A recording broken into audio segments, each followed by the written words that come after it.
Geneva Convention and the hidden truth about legal status. Let's talk about the Geneva Convention and how it quietly connects to trust law, birth certificates, and the idea that we are still, lawfully, treated as prisoners of war. Most people think the Geneva Convention only applies in war zones, but here's the truth.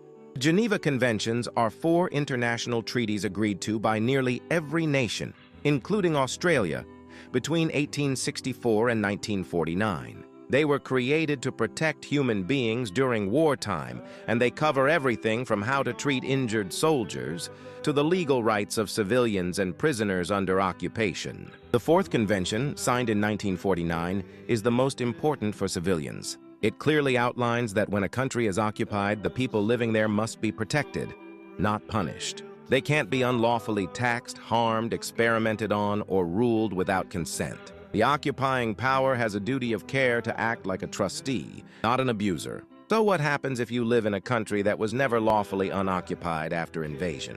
What if the land was taken, colonized, militarized, and the native people were never returned to lawful self-governance? That would mean Geneva still applies. Now, how does this tie into trust law? Every person with a birth certificate is entered into a hidden legal structure called a cestui que vie trust. That term comes from the Cestui Que Vie Act of 1666, passed in London during the Great Fire and Plague. It was created to manage the estates of people who were missing, presumed dead or lost at sea. The law says, if a man is not heard from for 7 years, the state can declare him dead and take control of his estate. Now fast forward to today. The moment your birth is registered with the government, a legal fiction is created, written in all capital letters. This is your corporate person and it's not you. It's a separate entity, a trust estate, controlled by the state unless you rebut it. The real you, the living man or woman, is presumed dead, missing, or lost at sea under admiralty law.